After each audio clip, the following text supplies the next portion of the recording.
povo! Quintou aqui no Gazeta Esportiva, uma ótima noite. Para você que está aí do outro lado da telinha, olha só quem eu tenho aqui do meu lado hoje.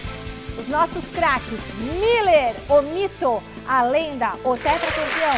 E ele, nosso repórter raiz, José Paes, pai do Theo e marido da Giovana. Porque a gente já dá o nome, sobrenome e CPF. Seguinte, o programa, eu vou falar na câmera 2 agora. O programa está recheado de coisa boa, coisa muito boa. O Alexandre Silvestre está no estádio 1º de maio para acompanhar tudo da partida entre São Bernardo e Palmeiras. Boa noite, Silver! Raio, Silver! Temos também toda a repercussão da vitória do Santos no Clássico, e do Corinthians em Ribeirão Preto contra o Botafogo. Além, claro, das informações do São Paulo aqui na bancada com o nosso querido José Paes e a opinião forte e firme de Miller. Fica paradinho aí na sua poltrona, no seu sofá, na sua cama, no banco da padaria, do táxi. Nós voltamos já já com muito mais. Pega o café com leite, pega a groselha, pega o refri, pega o café e vamos junto até às 7 da noite. Dicas!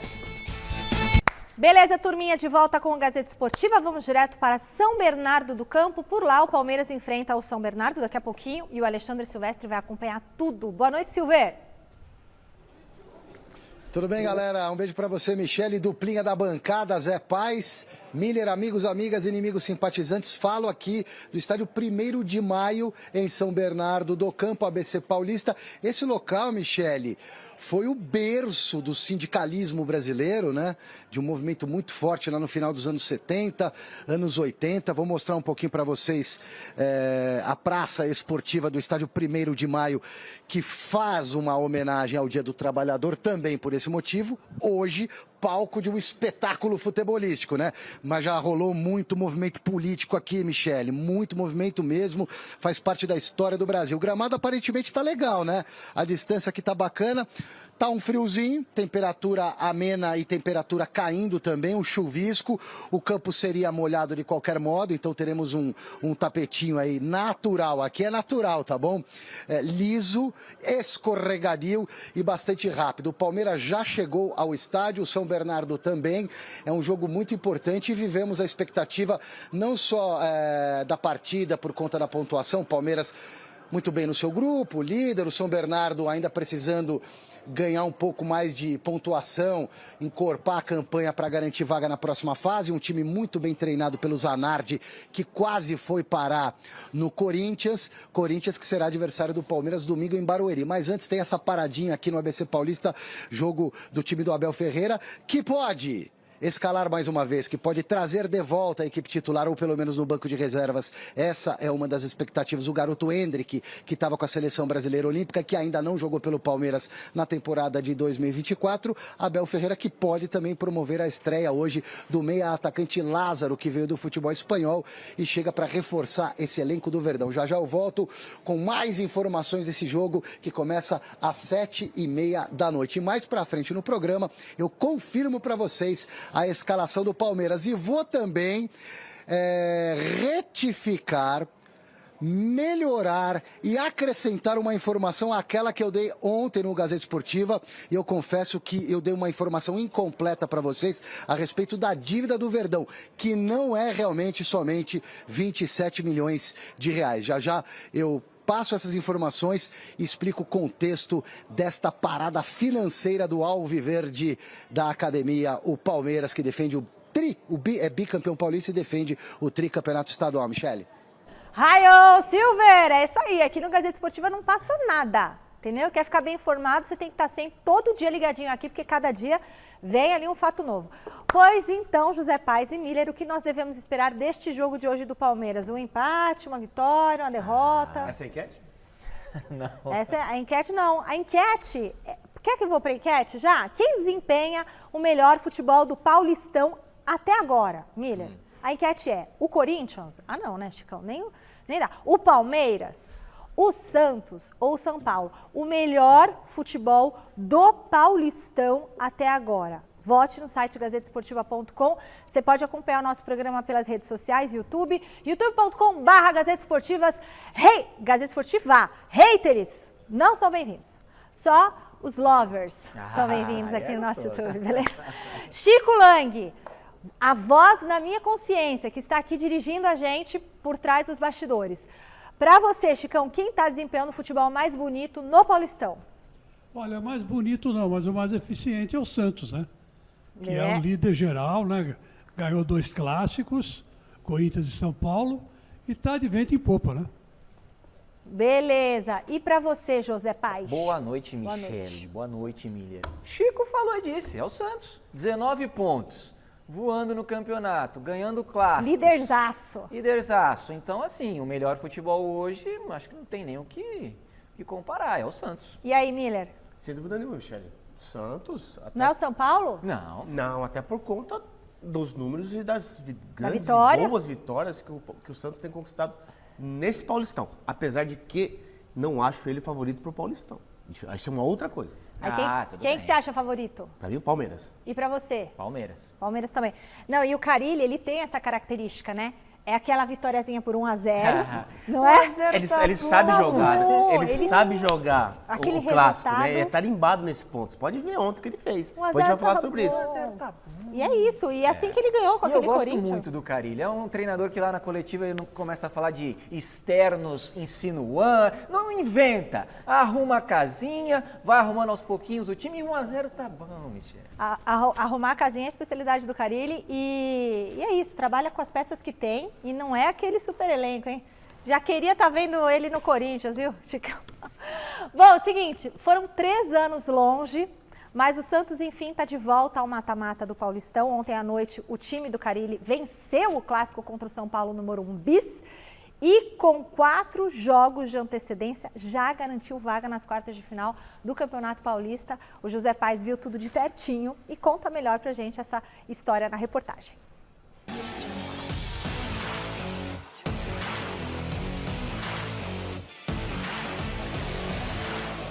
A expectativa para o Sansão era uma só: saber se a diferença entre São Paulo e Santos seria tão pequena quanto os 3 míseros pontinhos que separavam as duas equipes no Paulistão, ou tão grande quanto o abismo recente, um momento completamente oposto vivido pelos dois clubes.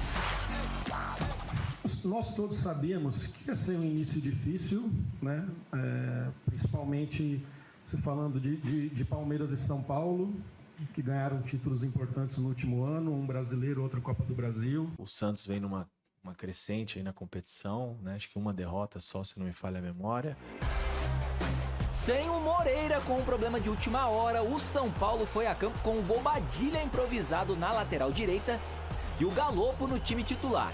E ó que mesmo bastante preocupado em segurar o tricolor, foi o Santos quem criou a primeira grande chance da partida nessa bomba do Guilherme. O Luciano chegou a abrir o placar para o São Paulo depois de um ótimo passe do Wellington, mas o lance foi anulado por impedimento.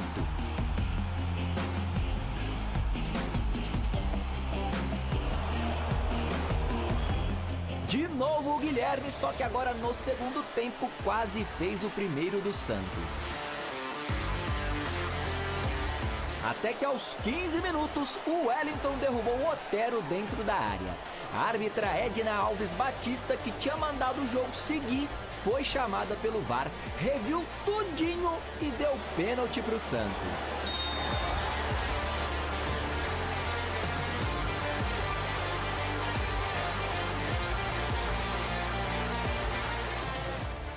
Eu já vi em outras situações lances como esse não serem ajustados assim para ter o VAR e hoje foi determinante para o resultado final da partida. O Morelos correu para a bola e botou no fundo da rede. 1-0 Peixe.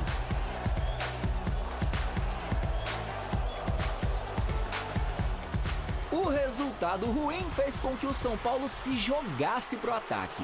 Foram no mínimo 3 boas chances a favor dos donos da casa e quando o Eric enfim conseguiu empatar o clássico, a Edna, mais uma vez com o auxílio do VAR, anulou o gol são paulino, agora por causa de um toque da bola na mão do próprio Eric. Final, Santos 1, São Paulo 0.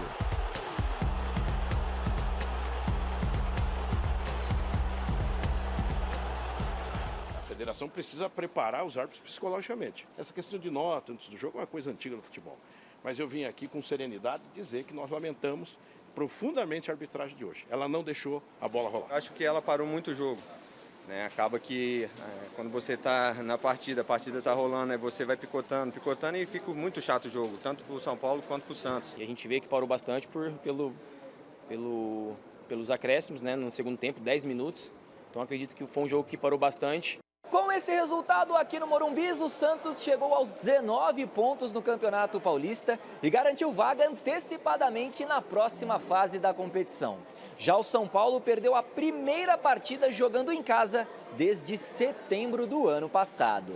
Pela experiência e pela capacidade de todos nós jogadores, nós entendemos rápido e sabemos que hoje vai ser um jogo muito difícil e eu acho que aquilo que o São Paulo tem de forte jogando na sua casa, nós conseguimos anular bem. Está muito bom pelo tempo de trabalho, pelo elenco formado recentemente, está muito legal.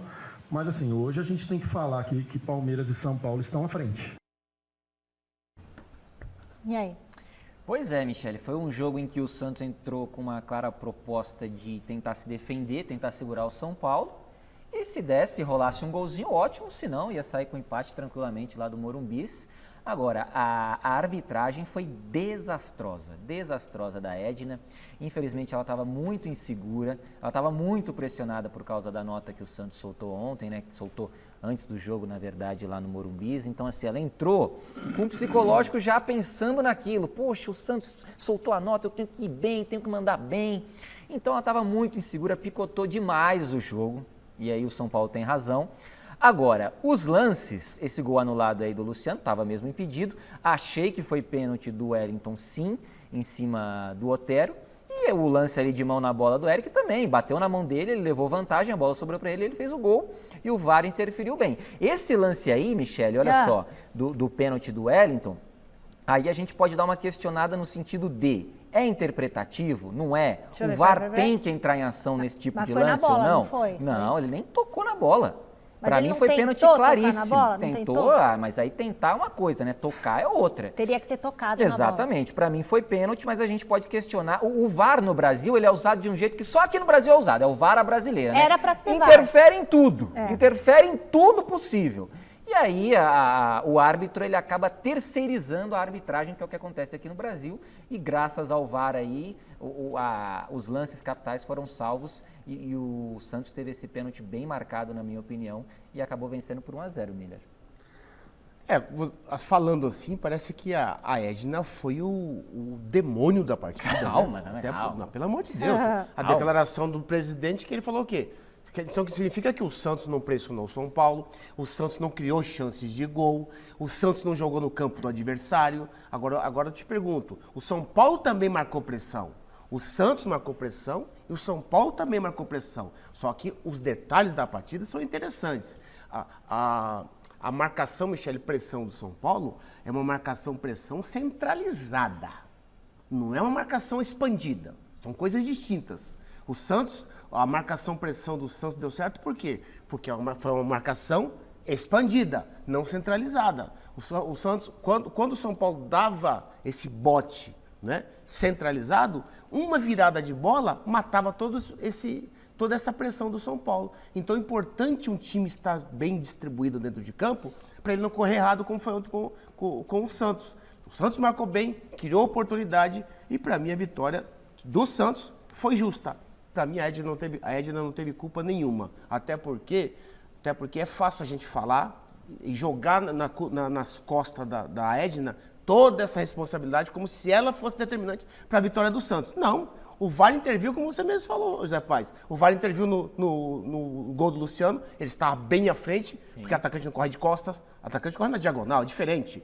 Outra coisa, o pênalti... Não se dá carrinho dentro da área. Até porque o Arboleda estava na bola. Por que você vai dar carrinho sendo que o seu companheiro está na cobertura? Não precisava. Até porque a bola estava indo, Zé, para a linha de fundo. Isso. Ele não estava na direção do gol. Então são detalhes que determinam uma vitória e uma derrota no Clássico. E foi o que aconteceu. O São Paulo ontem foi incompetente, não conseguiu fazer os gols necessários para conseguir pelo menos um empate. E o Santos, Michele, de novo, a segunda vitória consecutiva em clássico. E aí eu pergunto o seguinte, o Carpini, no que o Carpini errou como técnico do São Paulo Ele errou nessa em colocar o Bobadilha de lateral direito. Mas o Moreira, você viu o que aconteceu? Assim, o Moreira antes do jogo teve problema. Sim, aí tudo você botaria o Felisberto? Foi uma emergência que não deu certo, não deu errado muito, Michele. Por quê? Porque não tinha o Santos não atacava pelo lado esquerdo. Diferente contra jogar. Se tivesse atacado. Se você não tem um atacante de beirada, no caso, que faz o mano a mano perfeito, aí você pode improvisar. Então foi um risco calculado nesse sentido. Agora, eu não entraria com o Juan lá na frente. Não entraria? Até porque o Juan, ele não é titular. E outra, o São Paulo precisava da vitória. Terceiro, o critério de desempate, ele conta no mata-mata. E aí? Você tem que vencer as partidas dentro de casa. Presta atenção, Carpini. Então, Carpini, não adianta você entrar com um garoto num clássico, sendo que o Santos só tinha jogador experiente. O Carille fez o quê? Pressionou São Paulo com o William Bigode centralizado. Ele estava jogando com o Morello, que entrou no segundo tempo.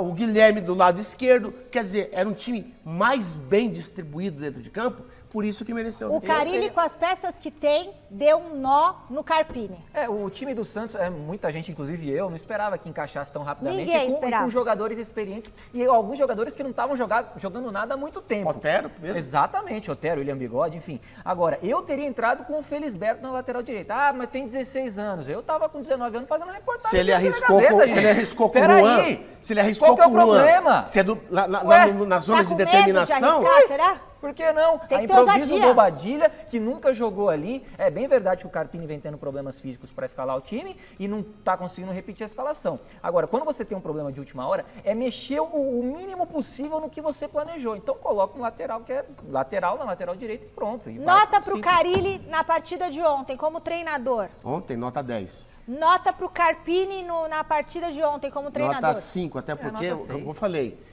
o time dele, o São Paulo ontem, fazia uma pressão centralizada. E a pressão tem que ser expandida, é diferente. Muito bom. Agora eu quero ouvir a opinião do Alberto Helena Júnior, nosso mestre sobre o clássico, hein? Olhar de mestre no ar. Oi, minha fada dourada! E olha, lá vinha todo fagueiro tricolor ostentando coroa e cetro conquistados pela Copa e Recopa do Brasil. Ainda outro dia, quando de repente tropeçou, caiu da ponte e se afogou nas águas do Peixe-Rei logo em seguida. A explicação mais fácil é a velha história dos desfalques de jogadores importantes. Mas cá entre nós, hein? Prefiro outra explicação adicional. A escalação equivocada da dupla Luciano, que despencou de produção nos últimos tempos, e de Galopo, que até agora, confesso que nem sei a que veio. Nem é um meia criativo, tampouco um atacante penetrante e finalizador. É nada. Basta ver a diferença que fizeram Ferreirinha e Eric nos poucos minutos que ficaram em campo no lugar desta dupla. No final das contas, o futebol, meu amor, é muito mais simples do que sugere toda a sua complexidade aparente. Beijão, linda! Beijo, mestre. Você viu o que o mestre falou, né? Ele entra com o Juan e com o Galopo nulo na partida, e o Ferreirinha no banco. Tá perdido, E uma partida que você precisa vencer o jogo. Não pode ter medo. Bom, eu vou dar um desconto, é que ele nunca treinou um time grande. Vou dar esse desconto pra ele. Mas ele errou ontem na escalação. Isso, às vezes isso faz a diferença. Claro. Uma coisa é o Água Santa, outra coisa é o São Paulo. Com o São Paulo você tem que... E outra, o Carille é um cara experiente, campeão brasileiro, campeão paulista, bicampeão paulista. Gente. O Carille deu um nó. O Carille com jogadores que chegaram esse ano, hein? Rapidamente conseguiu. Rapidamente ele armou o time. Isso aí. Bom, quem também jogou ontem à noite foi o Corinthians do Chico Lang. E o Timão goleou o Botafogo de Ribeirão Preto. Tem por aleluia, glória, uns hinos, né? E além de ganhar um respiro importantíssimo contra o rebaixamento, passou a sonhar com a classificação no Campeonato Paulista. Bora ver como foi esse jogaço do Corinthians. Botafogo e Corinthians se enfrentaram em Ribeirão Preto e o Timão engatou a segunda vitória seguida no Paulistão. Logo no início do jogo, Wesley foi derrubado na área e o juizão assinalou pênalti. Na cobrança de Maicon, João Carlos defendeu e ainda pegou o rebote, mas a bola espirrou para o raçudo Romero, que de cabeça abriu o placar. 1-0 Corinthians. O empate do Botinha veio num golaço. Levantamento para a área, Félix Torres afastou de cabeça e a bola sobrou para o Leandro Maciel, que soltou essa bomba aí sem chance para o Cássio. 1-1. No segundo tempo, em boa jogada pela esquerda, Romero usou novamente a cabeça para desempatar. 2-1 Timão. O Corinthians seguiu em cima e o Wesley arrancou bonito para ampliar. 3-1 Corinthians em belo gol do moleque do Terrão. E a goleada foi definida por Yuri Alberto, que aproveitou a pane na defesa botafoguense para fechar o marcador. Botafogo de Ribeirão 1, Corinthians 4. Mas a equipa toda está de parabéns. Acho que com naturalidade ela acaba por ganhar o jogo, porque é melhor coletivamente, porque é melhor individualmente, mas não deixam de ser apenas 3 pontos. Muito orgulhoso destes jogadores que têm feito um trabalho inexcedível, todos sem exceção. Por isso, e porque eles são e serão sempre os grandes artistas deste clube, os meus sinceros parabéns para eles. O que é que você está falando, José Pai? Vocês falam que eu pareço o Lucas Moura, mas depois a gente tem que dividir tela, Miller, porque o Salazar é igualzinho o Antônio Oliveira, hein? O Antônio Oliveira sai mais bronzeado e fala... Pior que o Salazar mora na praia.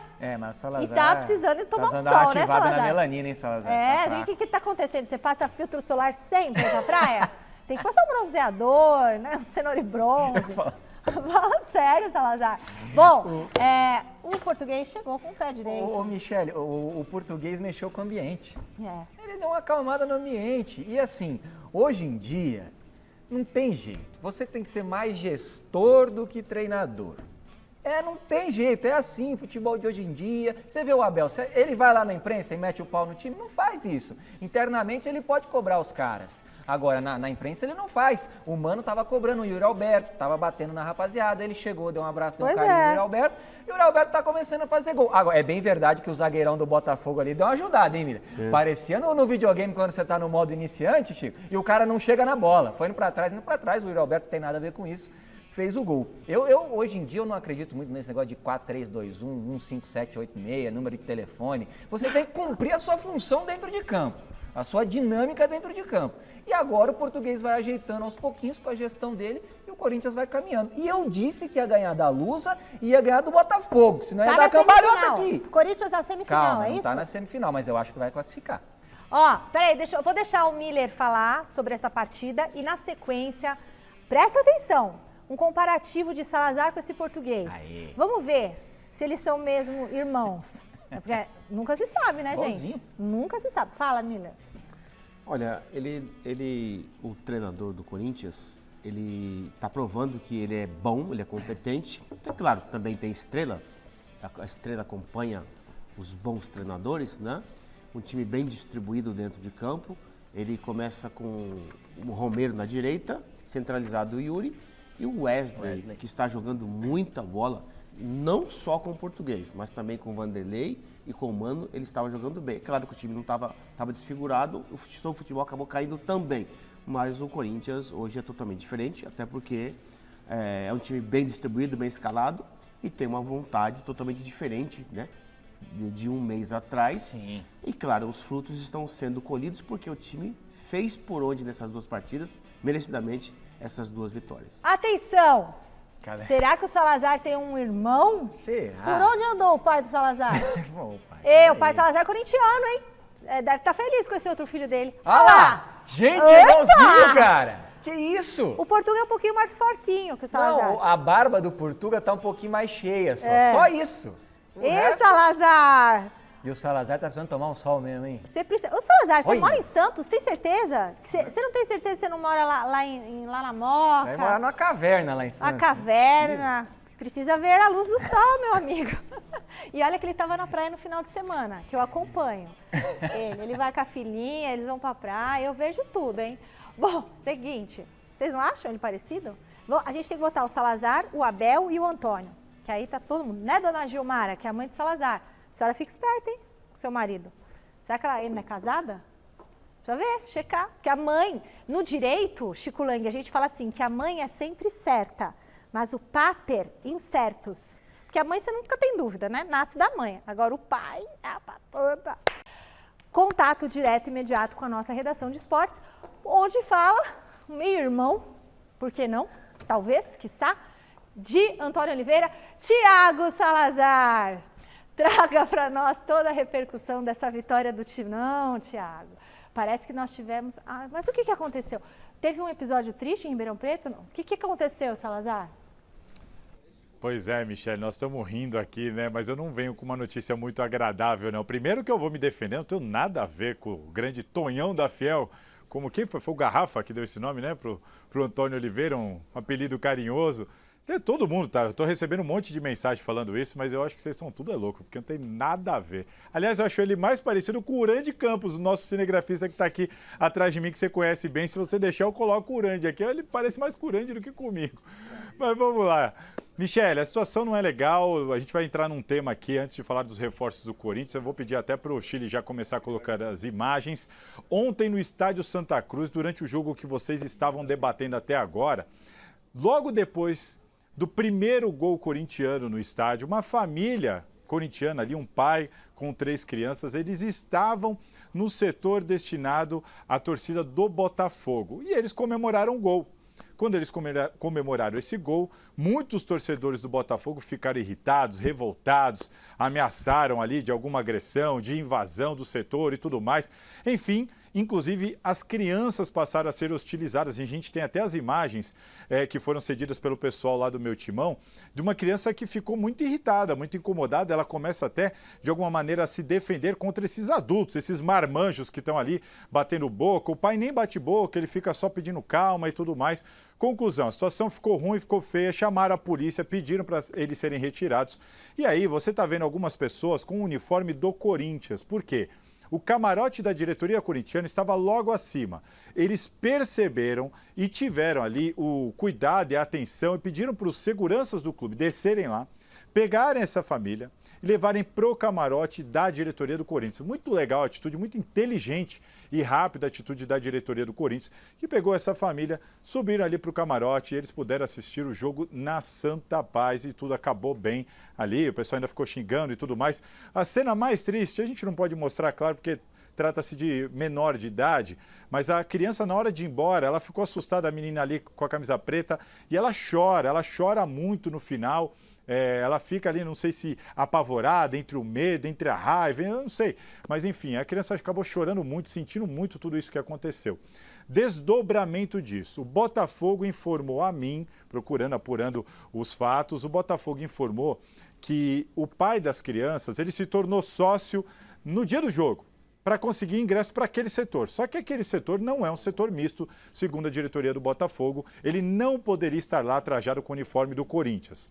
A Polícia Militar também entrou em contato com eles e a Polícia Militar confirmou essa informação de que ele não poderia estar lá com a camisa do Corinthians, mas que tudo foi resolvido da maneira mais tranquila. E o Corinthians, além de ter tido o cuidado de ter tirado a família dali, convidou essa família para conhecer a Neoquímica Arena e o elenco do Corinthians e, em seguida, assistir ao jogo contra o Santo André no próximo dia 2 de março pelo Campeonato Paulista. Ou seja, eles vão ter o privilégio ali de ter o contato com o elenco, de acompanhar o jogo dentro da Neoquímica Arena, a convite do Corinthians. E assim a história chega ao fim. Enfim, uma situação muito chata, principalmente quando você vê uma criança ali chorando, assustada porque está comemorando um gol do seu time, porque alguns marmanjos entendem que ela não poderia estar ali fazendo o que ela estava fazendo. E também tem quem entenda que o pai da criança foi imprudente de uniformizado levar as crianças para um setor em que ele, em tese, não poderia estar com os uniformes da equipe adversária. É isso, gente. Eu vou passar a bola para vocês. Tem muito mais ainda para falar de Corinthians, muito de reforço, mas foi uma situação que chamou bastante atenção, gerou muita discussão e agora, então, eu passo para o debate de vocês.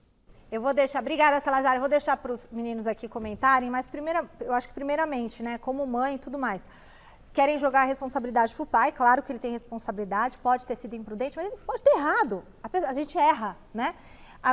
Tá com criança, vão fazer o quê esses babacas? Podiam ter até linchado essas pessoas.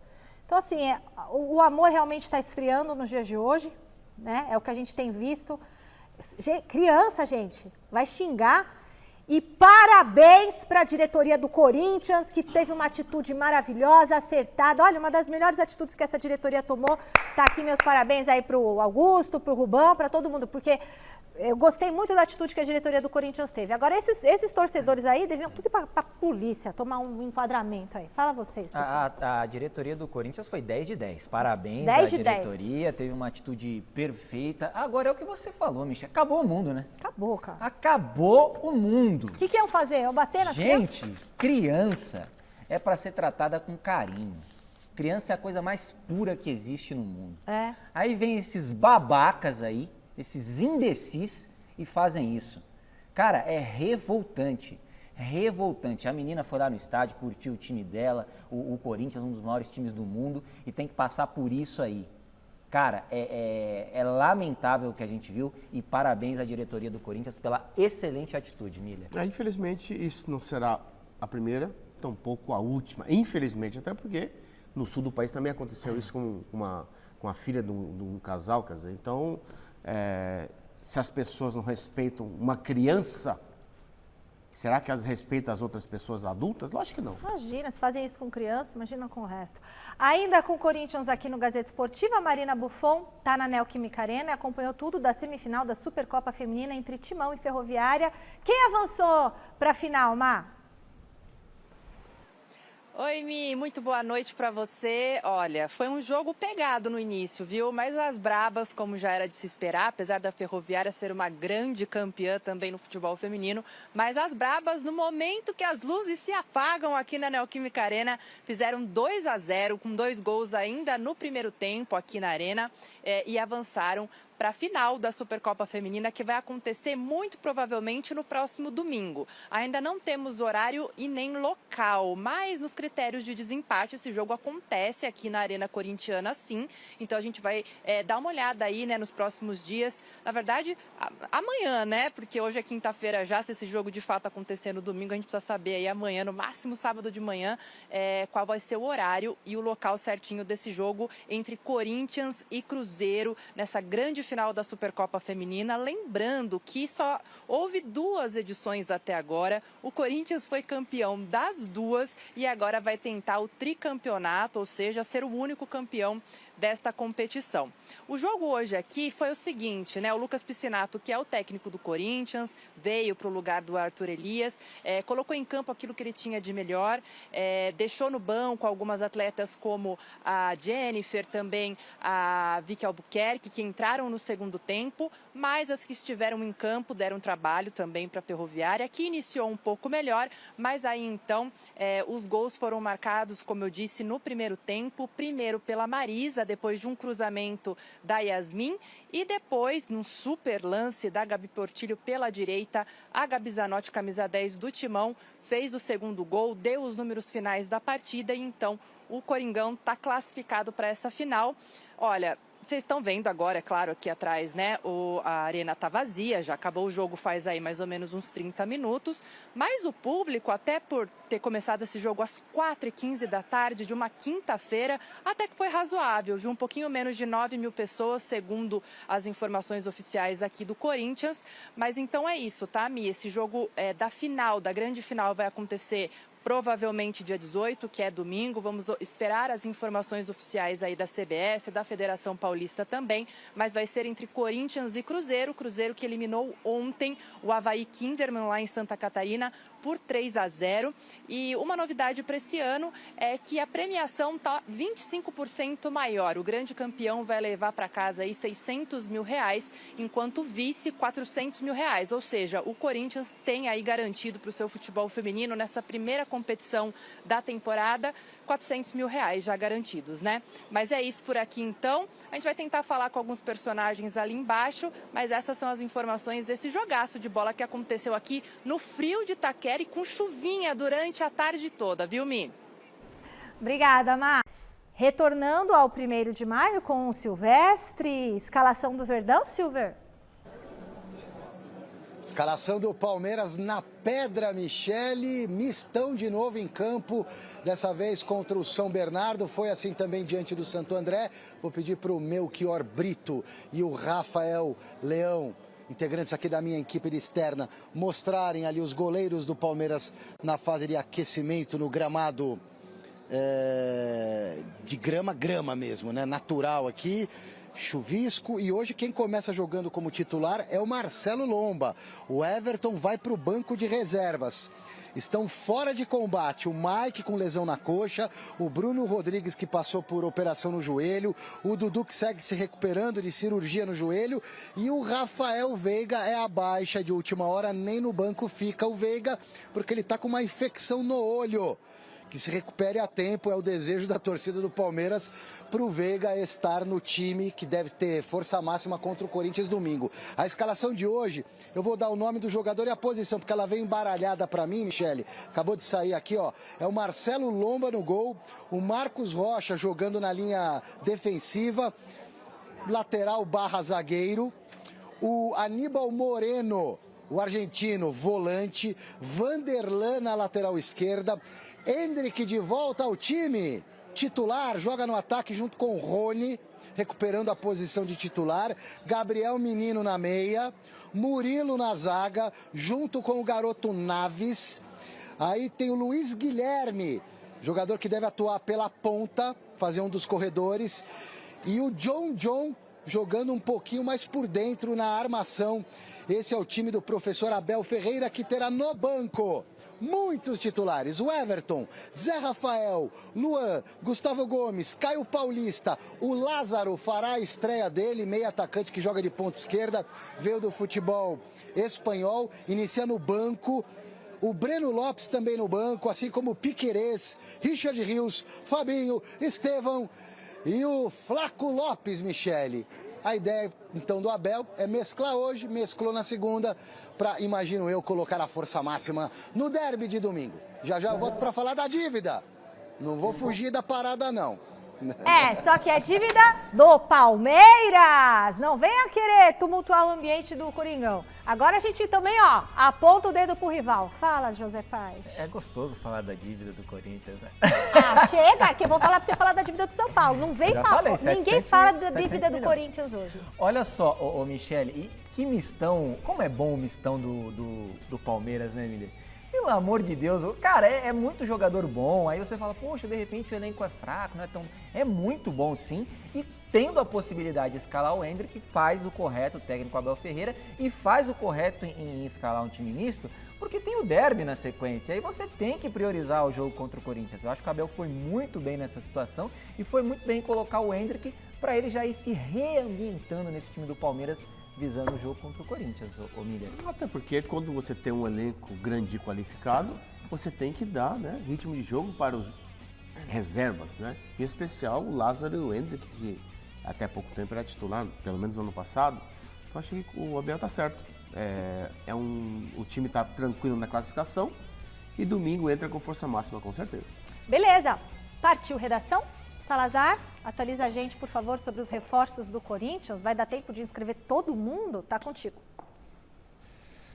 Olha, Michele, o Corinthians está correndo contra o tempo, né? O Pedro Henrique, que a gente trouxe a informação ontem aqui, atacante do Internacional, já se despediu do Inter, inclusive nas redes sociais, pegou o avião ontem, veio para São Paulo, chegou ontem à noite aqui em São Paulo e o Corinthians corre contra o tempo. Vai fazer os exames médicos, assinar e já tentar inscrever esse jogador amanhã. Lembrando, amanhã data limite para os jogadores serem inscritos e jogarem ainda na primeira fase do Paulistão. Michele, resumindo, o Pedro Henrique já está em São Paulo, o Mateuzinho chega ou hoje ou amanhã, o Coronado deve chegar amanhã e o Corinthians corre contra o tempo aí para regularizar todos esses 3 jogadores. E tem mais um, Michele, que apareceu de ontem para hoje, que é o Kaká. O Kaká é um zagueiro de 24 anos, começou no Cruzeiro, depois foi para o Japão e estava emprestado ao Atlético Paranaense. Qual que é a situação? O empréstimo dele com o Atlético Paranaense acaba agora no meio do ano e o Atlético não pretende exercer a opção de compra. O Corinthians, então, fez uma proposta para um time japonês que detém os direitos econômicos do Kaká. Qual que é a proposta? Olha, um empréstimo até o final do ano com uma opção de compra e valor fixado. O O Atlético parece que não se opõe a liberar o jogador antes e o time japonês viu com bons olhos. Conclusão, o Corinthians corre contra o tempo para conseguir fechar essa contratação do Kaká, que para a diretoria do Corinthians vem para suprir a lacuna deixada pelo Veríssimo. Ninguém esperava que o Veríssimo fosse sair, o Veríssimo saiu e eles entendem que o Kaká supre essa lacuna. Vamos ver se o Corinthians vai conseguir inscrever todo mundo.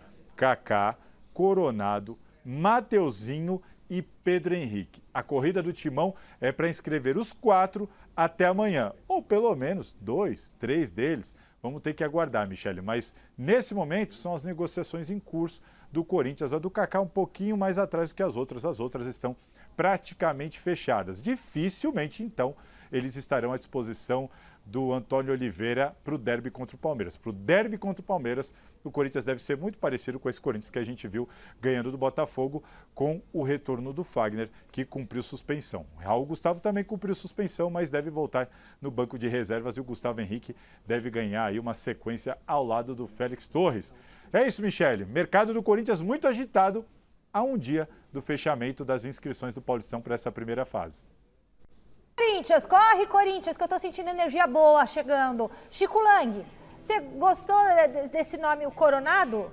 Gostei, principalmente porque ele é meia, né? Vai ser o grande substituto do Renato Augusto. Meia, pé direito, tem categoria, quer dizer, vai dar um ritmo excelente pro meio campo do Corinthians. Zé Paz e Miller, tá com vocês. Eu gostei muito aí dessas contratações do Corinthians, Mateuzinho, o Coronado, Pedro Henrique, e queria destacar o Pedro Henrique, que é um bom atacante, estava sendo aí sondado por várias equipes do futebol brasileiro. Acho que o Corinthians faz uma contratação muito acertada, e o Coronado é aquilo, é a expectativa, né? É um jogador que atuou muito tempo fora, atuou lá no Al Ittihad muito tempo, jogando com o Benzema, enfim, a gente sabe que a Liga Saudita ela vem crescendo aos pouquinhos, né, vem contratando grandes jogadores, mas a expectativa fica para saber como que ele vai atuar aqui no Brasil depois de tanto tempo, mas é um jogador que traz boas perspectivas, sim, para esse time do Corinthians. E esse Kaká do Furacão, você acha? Esse é uma aposta, né? Uma aposta do Corinthians, o Mateuzinho é um bom jogador, vem para fazer uma boa sombra ao Fagner também.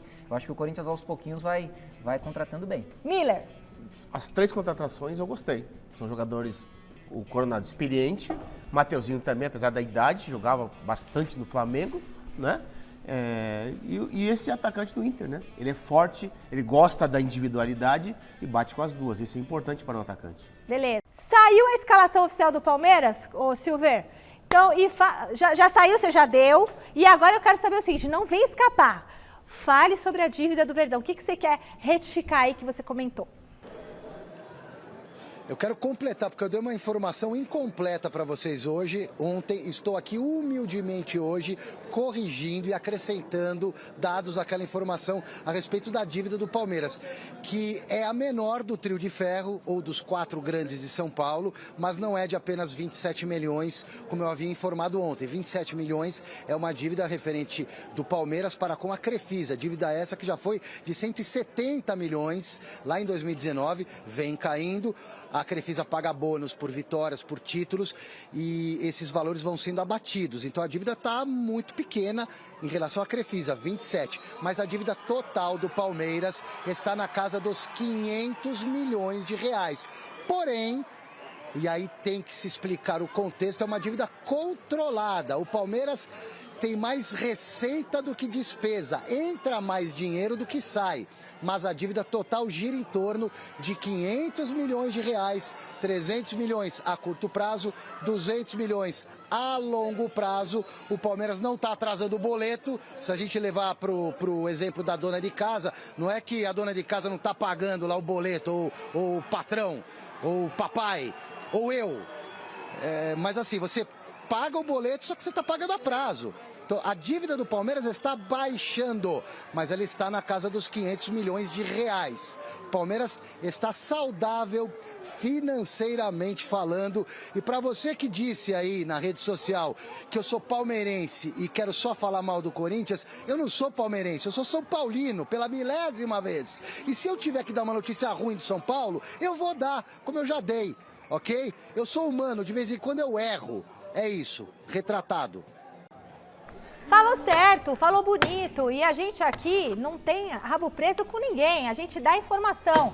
Tem dívida, tá pagando dívida, a gente fala. Tem dívida, não paga a dívida, a gente fala. Tem dívida e tá enrolando para pagar, a gente também fala. Fala, José Paes. Essa dívida aí essa relação aí do Palmeiras com a dívida, igual a minha com a dívida. Por exemplo, eu tenho lá o financiamento, Mas é a tá dívida, pagando. mas eu tô pagando. Tem o Também. financiamento do carro, tô pagando. Divide em 12 vezes e vai. Tem a escola do Theo, tô pagando. Tem o cartão de crédito, tô pagando. Tá lá a dívida. Eu tô pagando minhas férias desde o ano passado. Então, aí você vai viajar, parcela em 12 vezes no boletão lá naquela casa de viagem lá. Isso aí. Aí você vai lá e vai pagando, é normal. Normal, a Tudo vida é tranquilo. assim. Quem que não tem dívida? O Palmeiras tem dívida. O São Paulo, a gente já comentou aqui, 700 milhões de dívida. Agora tem a dívida com o Rames. Tá equacionando essa situação para poder assinar lá a rescisão e o Rames ir embora. O Rames continua treinando. Dívida e dívida alta, quase todos, para não dizer todos os clubes do Brasil têm. Infelizmente ou O que felizmente. não pode fazer, né, Miller, é ficar sem pagar a dívida, porque aí vai vindo juros. Algum time juros, te deve ainda? Né? Não. Não entra no rotativo do cartão, não, hein? Como é que é? Bom, eu acho que o segredo aí do Palmeiras e Flamengo, é bem verdade dizer isso também, é que tem uma dívida, mas a receita deles, esses dois, é muito grande. É muito grande. Silvestre pede a palavra, pois não, Silver? Só para completar mais uma informação, o Palmeiras está com o nome limpo na praça, isso que importa, não está devendo, não tem credor batendo na porta. Eu nem sabia, Michele, usando o exemplo pessoal, que eu era um cara endividado até o começo da semana, porque eu comprei um carro financiado, vinha pagando. Mas eu, na acepção da palavra, era o endividado, quitei a dívida, zerei, paguei o saldo devedor. Beijo. Isso aí, é normal, e a gente faz isso mesmo, né? O negócio é assim, você parcela. O problema dá quando chega no mês e você não quita aquele débito do cartão e põe no rotativo do mês que vem. Aí vai caindo juros. Não, aí isso não pode eu não faço. fazer, não pode pagar o cartão parcelado. Não. Tem que pagar o que tá devendo ali no mês, Vai senão ali. complica. Isso. E agora, o Silvestre tá melhor que eu, porque eu tô com a dívida ainda, eu ainda tô, não Eu quitei também não. tô, Eu até tô tá. lá, tá o boletão lá, A tá minha é até indo. setembro. Não, o negócio aqui ainda vai longe, viu, Michele? A minha parcela até da setembro. casa, 35 anos, Michele. Esse vai perder de vista, Chico. Esse aí vai perder de vista. E o IPTU? Não, é também? Isso aí é conta do dia a dia, né? Agora, esse tipo de conta que você faz, tipo casa, carro, isso aí PVA. você fez porque você, né, tem que fazer mesmo. Tem que fazer. Seguro, vai. E a É. gente vai vendo e é assim. Miller, considerações finais. Michele, eu destaco... Ó a cara do homem que não deve nada. Olha, eu vou até perto dele. Eu quero ir perto desse homem. Esse homem é uma bênção. A fuça Quer do falar homem que uma não deve palavra, nada. um É versículo, brincadeira. um salmo, alguma O homem coisa? não deve nada. Eu vou dar minha pensão pra você pagar mês que vem. Aí não, pô. Aí quebrou. Michele, eu quero parabenizar o Carille pela grande campanha até agora no Paulistão. Chegou ontem no Santos e já colocou o time com uma cara boa e uma cara de vencedor, em especial para a Série B. Isso aí, parabéns pela humildade do Carille, né? Exatamente. Isso é bacana de ver. Resultado da enquete. Quem desempenha o melhor futebol do Paulistão até aqui? Corinthians, Palmeiras, Santos ou São Paulo? O pessoal disse que é o São Paulo. 44% dos votos, o que uma Supercopa não faz, hein? Ficamos por aqui. O árbitro apitou. Final de jogo, mas fica tranquilo. Amanhã é sexta-feira e tem mais, hein? Um beijo, Zé. Um beijo, Miller, campeão. Você fica agora com o Jornal da Gazeta. Tchau.